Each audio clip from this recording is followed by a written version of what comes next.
Buongiorno da Sicilia 24, le principali notizie. Catania, scommesse e criptovalute, sequestro a 40 milioni all'ex pentito del clan Santa Paolo Ercolano e cappello Bonaccorsi. Scandalo cataratta a Catania, 3 indagati, 2 medici e la responsabile sanitaria della clinica dove sono stati effettuati gli interventi, l'accusa è di lesioni. Sgominata rete internazionale di Tombaroli, la base logistica in Sicilia, 45 indagati. STM conferma investimenti nello stabilimento di Catania, nuova linea di microchip, banche europee e vertici aziendali hanno firmato un accordo a 1 miliardo. Aria respirabile a Palermo così come a Napoli, i livelli di inquinamento a biossido di azoto superano i limiti consentiti dalla legge. La Commissione europea ha avviato una procedura di messa in mora nei confronti dell'Italia. Rifiuti, nasce a Catania un sistema sperimentale di raccolta differenziata per gli esercenti del centro storico. La nuova iniziativa mira a superare le criticità del porta a porta. Calcio, Palermo in campo stasera al Barbera contro la Sampdoria, Rosanero a caccia della terza vittoria consecutiva, Inzaghi non cambierà formazione. Serie C, Pieraccini e Donnarumma in gruppo, recuperi importanti in casa Catania per la trasferta di domenica a Potenza, Trapani e Siracusa domani in campo, i Granata ospitano il Cosenza, azzurri impegnati a cava dei Tirreni.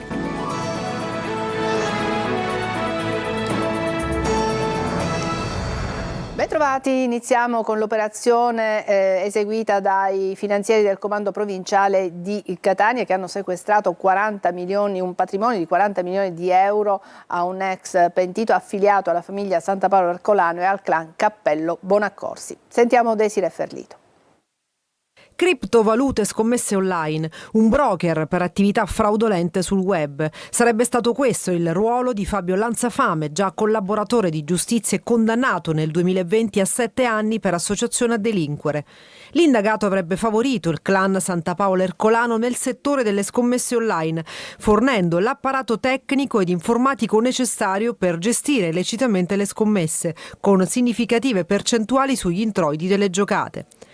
Tra le accuse contestate anche il riciclaggio di ingenti quantità di denaro in criptovalute e l'intestazione fittizia a terzi di beni propri e attività economiche per mascherare l'entità del patrimonio a lui riconducibile, frutto di attività illegali, in modo da evitare o ridurre il rischio di possibili sequestri. 40 milioni di euro i beni sequestrati riconducibili all'uomo, beni in Italia e Romania, attività economiche, conti correnti, somme in contanti nelle province di Catania, Siracusa e Gorizia e in Romania nelle città di Bucarest e Pitesti. Tra questi anche un palazzo storico in stile neoclassico nel pieno centro. E ci sono 3 indagati nell'inchiesta sulle operazioni di cataratta a Catania dopo aver subito un intervento agli occhi in una struttura sanitaria dell'Ateneo. Alcuni pazienti hanno accusato i sintomi di una grave infezione batterica. Sul registro degli indagati sono stati iscritti 2 medici e la responsabile sanitaria della clinica. L'accusa è di lesioni. La procura ha già nominato i periti che dovranno risalire all'origine dell'infezione e a tutte le procedure che sono state poi eseguite. Alessandra Russo, sostituto procuratore di Catania, ha nominati il medico legale Cristoforo Pomara, Vincenza Bonfiglio, specialista in oculistica, Margherita Ferrante, specialista in igiene, e Maria Assunta Fasciana, specialista in microbiologia. I parchi archeologici della Sicilia, trafugati e i beni culturali venduti all'asta. 45 persone sono state arrestate tra Sicilia ed estero in una sofisticata operazione dei carabinieri. La base logistica di uno dei gruppi decapitati era a Paternò. Desiree Ferlito. Le mani della criminalità organizzata sui beni culturali. I carabinieri, con il coordinamento della Procura distrettuale di Catania, hanno eseguito 45 misure cautelari per reati contro il patrimonio archeologico. La base logistica di una delle organizzazioni criminali era in Sicilia, nella provincia di Catania. Una complessa indagine denominata Genos, che ha richiesto l'impiego di nuclei speciali dei carabinieri nelle province del territorio siciliano fino all'estero. Ha ritenuto i 45 indagati a vario titolo gravemente indiziati di associazione a delinquere, violazione fraudolenta in materia di ricerca archeologica, nonché impossessamento illecito di beni culturali appartenenti allo Stato, furto, falsificazione, esportazione, contraffazione di opere d'arte e ricettazione. I parchi archeologici dell'isola venivano trafugati di reperti che finivano venduti all'asta. Almeno 3 le organizzazioni di tombaroli e ricettatori che sono state smantellate. La base logistica di uno dei gruppi decapitati era a Paternò, mentre a Belpasso, nel catanese, c'era un casotto trasformato in una galleria e casa d'aste abusiva. Bus, tram, metro, scuole e servizi sanitari a rischio oggi per lo sciopero generale indetto alla CGIL contro una manovra di bilancio ritenuta ingiusta. La sessione dal lavoro interesserà tutti i settori pubblici e privati per l'intera giornata. È esentato il trasporto aereo, ma saranno garantiti i servizi minimi. Importante incontro per il futuro industriale a Catania nel tavolo al Mimit, dove la STM ha ribadito investimenti, nessun taglio al personale. Il ministro Urso ribadisce l'importanza del sito nel contesto di competitività in Europa. Per UGL un piano con tante luci ma anche delle ombre. Roberta Lunghi. Un risultato concreto per il futuro industriale di Catania. La ST Microelectronics al tavolo convocato al Ministero delle Imprese e del Made in Italy, presenti il sindaco di Catania, i rappresentanti della regione siciliana, i vertici aziendali e le organizzazioni sindacali, ha confermato gli investimenti, nessun taglio al personale e un aumento dell'occupazione nei prossimi anni. Per il governo 3.000 necessari da qui al 2037, anche se il piano presentato dall'azienda si ferma al 2027. Ed è questo un nodo che per UGL resta da chiarire. Abbiamo bisogno di una visibilità maggiore, appunto, che arrivi almeno fino al 2030-2032. Quindi si naviga a vista e così non può andare bene. Dobbiamo dare stabilità, sicurezza alle lavoratrici e ai lavoratori di Catania. Per il sindacato, oltre a qualche ombra, ci sono però anche le luci. Abbiamo saputo che l'azienda comunque non dismetterà il silicio, la produzione su silicio all'interno dello stabilimento, appunto, etneo. Tra l'altro la questione delle acque, che era importante sull'approvvigionamento delle acque per poter portare avanti l'investimento del site nuovo, diciamo ormai è cosa fatta. Arrivata anche la spinta decisiva della Banca Europea per gli investimenti con i primi 500 milioni di euro destinati al polo dei semiconduttori, parte di un più ampio investimento da 1 miliardo. Il ministro Urso parla di svolta per la competitività nazionale ed europea. Il sito STM di Catania, aggiunge, è un asset strategico per l'Italia e per l'Europa. Nei primi 10 mesi del 2025, secondo i dati INAIL, in Sicilia sono aumentati gli infortuni sul lavoro e anche le malattie professionali. Sentiamo Simona Mazzone. In Sicilia aumentano i morti sul lavoro rispetto allo scorso anno. Sono allarmanti i dati del rapporto annuale INAIL nell'isola. Un triste primato che nei primi 10 mesi di quest'anno ha fatto registrare 77 morti a fronte dei 71 dello stesso periodo del 2024. Se si parla di infortuni si registra un lieve aumento delle denunce presentate all'INAIL. Quelle riguardanti gli studenti in Sicilia sono invece in calo rispetto allo scorso anno. Andando ai settori più critici, se in agricoltura quelli denunciati diminuiscono, nell'industria e nei servizi c'è stato un aumento. Analizzando i dati per singolo settore, il maggior numero di eventi infortunistici si registra in sanità e assistenza sociale, segue il settore delle costruzioni, commercio all'ingrosso e al dettaglio e il settore trasporto e magazzinaggio. Quelle per malattia professionale sono aumentate di oltre 8 punti percentuali rispetto al 2024 e il 22% di quelle presentate in Sicilia riguardano la provincia di Messina. Poi ci sono gli infortuni in itinere, quelli cioè avvenuti nel tragitto casa-lavoro-casa, che secondo l'INAIL in Sicilia sono aumentati lievemente, passando da 4.000 a 4.037. Infine le 3 province che al 31 ottobre hanno segnato il maggior numero di infortuni sono nell'ordine Catania, Palermo e Messina. L'Europa bacchetta la città di Palermo per l'eccessivo inquinamento dell'aria. Insieme a Napoli, le 2 più grandi città del meridione d'Italia hanno causato l'avvio di una procedura di messa in mora nei confronti dell'Italia. Manlio Viola.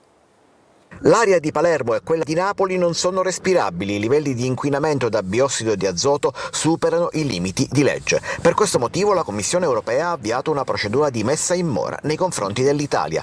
Responsabili le 2 grandi città del meridione che non rispettano i parametri sull'inquinamento dell'aria. La procedura di messa in mora è il primo dei 3 passi che porta alla fine del percorso, se non si porrà rimedio, alla dichiarazione di infrazione e dunque alle multe elevate. Questo perché i piani di contenimento dell'inquinamento e di monitoraggio della qualità dell'aria, secondo l'Europa, non sono sufficienti a far rientrare la situazione in tempi brevi. Adesso le due città hanno 2 mesi di tempo per le loro controdeduzioni e per mettere in atto un nuovo piano che possa essere più efficace per il contenimento. La contestazione arriva nel momento peggiore, quello delle feste natalizie, che storicamente portano a Palermo all'aumento del traffico e dell'inquinamento. In passato, a fronte di queste contestazioni, il Ministero inviava note stringenti imponendo piani di stop al traffico in intere aree della città, targhe alterne oppure zone a traffico limitato. Il problema è che a Palermo l'incremento dell'inquinamento avviene in zone già a traffico limitato e nelle aree limitrofe. C'è dunque il rischio di un ampliamento della ZTL per evitare procedure di infrazione e multe, a meno che l'amministrazione comunale non abbia in serbo altre idee da mettere in campo subito dopo le feste. Breve pausa, a tra poco.